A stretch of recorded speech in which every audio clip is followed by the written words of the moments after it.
Nagpakita po siya. So, hello mga kababayan. Nakiko. Alam mga kabayan sa nandito palaki sa bahay. Bakit naka-complete uniform yung baby natin? Kasi may pictorial. May pictorial kayo. Hindi. Yan. Ang galing na ni Kubay. So, ito mga kababayan. O, napunit. Masikip kasi malaki yata yung tiyan ni Kubay. Napunit! So, yon nag-complete uniform po yung ano natin. Si Kubay. Matoy, ano yun? Ik- Hello mga kababayan. So ngayon pala ay Monday. So papasok pala ako. Sige, kain na kayo. So, yan. Si ate naman na kayo. Complete uniform din si ate. So, good morning mga kababayan. So, kakain na po sila. Ilan taon ka na ngayon, Deng? 13. Malapit na tayo magkasukat. O, yan. Kunti na lang. Si BBR din, Joy. So, ngayon mga kababayan, kakain muna sila. At saka, syempre, tingnan natin sino kasama nila dito. At syempre, kasama nila si Nits. Yan.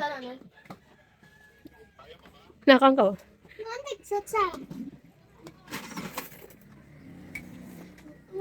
Sarap ng ulam nyo ah.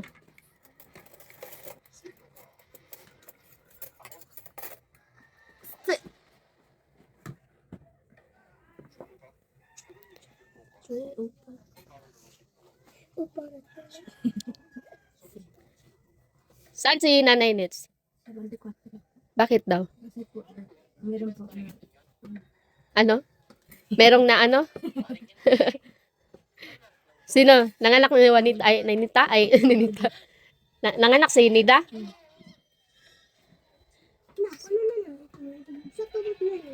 Na, sa kabut ka dero. So, ayan mga kababayan. No? So, dito po nag-almusal si Nits ngayon dahil wala po yung kanyang mother. Kasi ano po yung mama niya. Nanganak kasi si Nida. Kaya pumunta po siya sa pamantawan. Kaya, ayan, andito si Nits. Kasi walang mag-asikaso doon sa kanila. Kasi sudan ninyo gabi Nits. Limokon. Intuog no. Inggisa. Pagbanat mo kaon diha kay para maka-answer mo unya sa inyong kuan. Inyong mga subject. Chiko.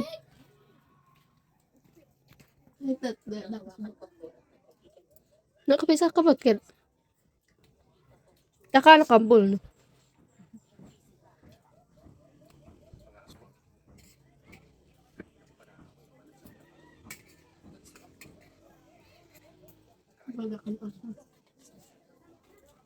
Basta sa matib test no Nits. Okay ra? Nakakuan ka? Pilain mo ha? Ha? Pilain mo ha? Wala pa kakabalo. Ma'am, naalagi ka sir. Atap kid sir. Pangapikipad sir.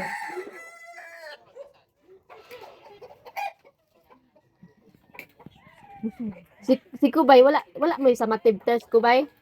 Wala kayong ganyan? Tapos si ate, congrats kay ate, si Arlene Joy, congrats. Lingay makatas kay.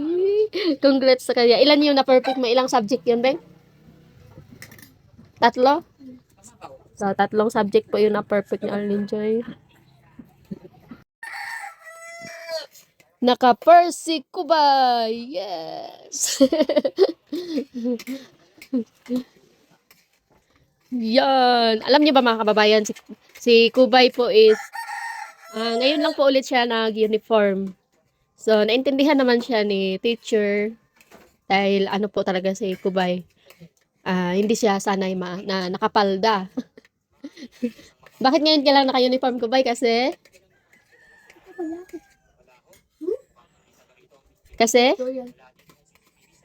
May? May pictorial. So, kung walang pictorial yan, hindi yan uniform. So, ayan mga kababayan, tapos na po si Nits magkain. Ayan, ito yung baon mo, Nits. Ha? Bahayang po doon. Oh, binigay ko na yung baon ni Ray kasi nung meron daw isang business, hindi binigay ni Ray yung baon mo. Wala, dito. So, ayan, punta ka na doon, magkuha ka ng bag. Bye. So, ngayon mga kababayan, ano po kami, maglagay kami ng bubong doon sa kulungan namin ng manok. So, abangan niyo po yung video namin mga kababayan. No? So, nandito na po yung ating mga, ano, mga macho. Sila po yung ano natin, magtatrabaho ngayon doon si Janjan at saka si June. At syempre kami din mga kababayan, kasama sila, Mary Joy at si Rosevine. So, doon na po kami mananghalian, magbaon lang po kami kasi meron namang bahay doon. So, doon na kami kakain. So, ngayon, muna kami mag-prepare para sa pagpunta namin doon sa kabilang area. At saka din po kami, mag-transfer din po kami ng mga biik doon. So, ayan mga kababayan, abangan niyo po. Bye! Bye! So, ayan mga kababayan, nandito na po kami sa area kung saan kami gagawa ng kulungan ng manok. So, ayan si Mary Joy, nagano siya ng kugon. Tinatalian niya mga kababayan, tapos ilalagay namin doon kay June. So, si June po yung nag-prepare para sa bubong namin. Ay, bubong pala ng bubong pala ng manok. So, ayan si June mga kababayan, nakapag-start na po siya maglagay ng bubong. Alam niyo ba mga kababayan, hindi kami dito, dapat kahapon sana, at saka nung isang araw, kaya lang maghapon po yung ulan. Hindi na kami makapagtrabaho dito. Tapos nung isang araw din, pumunta kami doon sa sakahan para mag-abono po ng mais. Tapos, baka sa susunod na araw naman, doon na naman kami doon sa Sitio Labo para mag-abono po kami ng mais doon. So, ayan. Kaya, minamadali po namin to para matapos na dahil meron na po kaming mga manok doon sa bahay. May nabili na po kaming mga manok doon. Kaya lang, wala pa kaming mapaglagyan, kaya minamadali to ni June. Tapos, dito naman sa loob, ayan po si Rosebine, magluluto siya ng gulay with sardinas. Tarong nagluto ha? Kanang dili, may mayuti ay. So, ayan mga kababayan, wala po si Janjan, no? Dahil kanina, nakabihis na po siya dahil papunta na nga po kami dito dahil maglalagay na po sila ng cyclone sana dito ngayon. Kaya lang, naabutan siya ni Piking Bombay. Kinuha muna siya ni Piking Bombay para magtrabaho po doon sa kanyang sakahan. So, ngayon lang naman daw, sabi ni Piking Bombay, bukas hindi na, sa akin na daw si Janjan. So, alam niyo mga kababayan, ayun po yung sakahan ni Piking Bombay yun. Ayan. Yan, yung may hawanan. Yan po yung sakahan ni Piking Bombay. So, dyan po si Janjan ngayon. Mag-aatlas po siya ng kamatis. So, ayan. No choice talaga si Jan kasi tiyuhin niya yung nag-utos sa kanya eh. Kaya hindi siya nakatanggi. So, ayan mga kababayan, abangan niyo po yung ating pagtatrabaho dito. At ayun mga kababayan, ganito po yung paglagay ni June ng bubong. Tapos, ganito po first. Ito po yung first layer. Tapos, dadagdagan pa niya yan mamaya para mas makapal. Tapos, hindi mapapatakan ng ulan yung manok dito sa loob. Tapos, ganito naman yung ginagawa nila Mama Aya dito sa kabilang banda. Kabilang banda, ito po. Sinatalian po nila yan ng ano. Ano yung ginatali ninyo Mama Aya? Abaka. Abaka. Ano kay Tagalog to? Abaka. Abaka. Abaka. Hoy. Tapos ito po, ganito po yung ginagawa nila. Tapos ang isang ganito, parang isang ganyan. Oh. Nakita nyo ba yan yung mga parang column? Ganyan. Tapos yung isang ganito, isang ganyanan. Tapos parang dalawa yung magagamit kasi ipagpatong-patong pa siya. Parang 2 or 3 layer siya para mas makapal. And ito po yung weather natin for today's video. At ito naman si Mary Joy. Okay, pakabesh. Ano sa tingin mo? Nagpahis to ah. Nagsakwa siya, nasuko nun.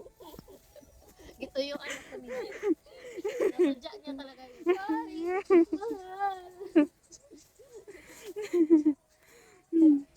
Ano ba gusto mo? Siya. Siya.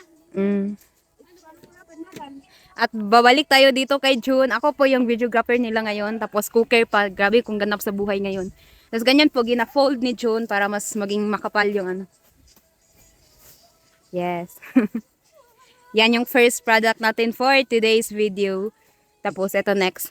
Tapos, ihatid yan ni Mary Joy yung matapos ng talian, ihatid niya dyan sa taas kay June para hindi na nakay Tagalog to na, baba. Para hindi na magbaba si June. Tapos, ang sarap ng hangin dito, sobrang sariwa.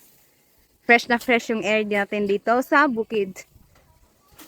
At malapit na silang matapos. Tapos, ito na po yung mga natalian. Kailangan po yan talian po para hindi mahirapan magtagtag doon sa taas kasi nakatali na siya. At ayun mga kababayan, dito na ako sa tuktok para makita niyo talaga kung ano yung process, paano siya gagawin. Tapos ito na po yung natapos ni June. Ito yung first, tapos ito yung second. Tapos i-video ko kung paano niya gagawin. Para may guide naman kayo kung gusto nyong maggawa ng ganitong bahay sa bukid. Tapos ang advantage lang nito mga kababayan is hindi po siya mainit. Kahit mainit po yung sikat ng araw, hindi po siya mainit. Kasi nga po, kugon yung ginamit natin na buborns.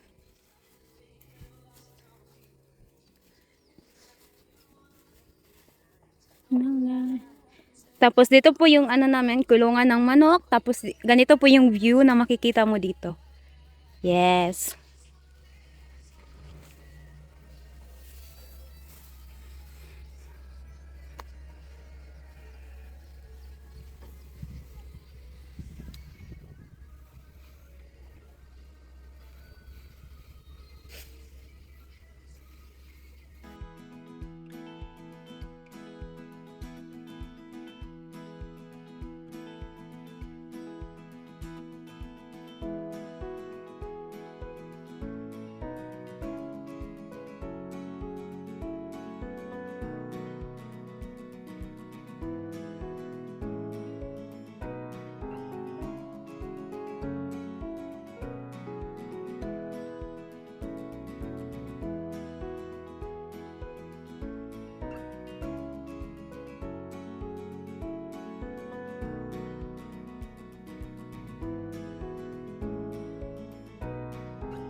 So, ayan mga kababayan.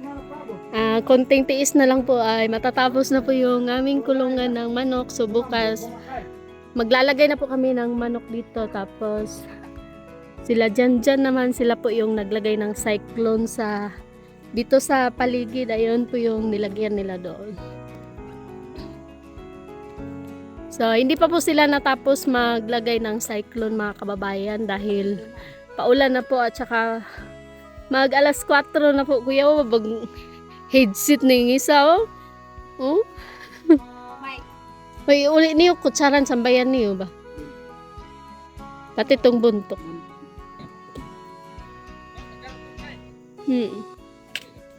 So, ayan mga kababayan, pauwi muna kami dun sa bahay. So, bukas po ay mag-ano din po kami dito, magtrabaho. So, tatapusin po namin bukas yung cyclone. Paikot po dito sa may Coral. Diyan. So, medyo malaki-laki din po mga kababayan, no, yung isa cyclone po namin. So, na-short po kami ng cyclone kaya bibili muna kami bukas. So, dito hindi pa po natapos dito i-cyclone kapag nakabili na po kami ng ibang manok. So, dito namin sila pagalain. So, kung makikita nyo mga kababayan, hindi po namin, puputulan namin to ng mga damo. Pero hindi kami maggamit ng fertilizer para mapakinabangan po ng mga manok yung mga damo dito. So, alam nyo ba nandito si Charis? Oo, nayabo. So, ang lawak po ng area mga kababayan. Tapos yung isang kulungan din po doon mga kababayan, yung luma naming kulungan. Lalagyan din po namin yan ng mga manok, ganun. So, bukas kaya tinatapos po namin to kasi bukas po maglagay kami dyan ng manok. Kasi ano na yung mga manok doon sa kulungan namin kasi maliit lang po yung kulungan namin doon. Nag-aaway na po yung mga manok doon. Kaya ililipat na po namin dito bukas. Kaya ayun, maraming salamat po sa iyo Ma'am Tess, sa lahat po ng tulong niyo po sa amin para sa mga scholars po. At mag-ingat ka po palagi dyan. God bless. At yun lang po mga kababayan. Maraming salamat po sa inyong pag-support sa aming mga vlog. At sana po ay hindi po kayo nagsawa na manood sa mga videos po namin. At hanggang dito lang po. Maraming salamat. Bye-bye. Bye-bye, Ruspan. Bye!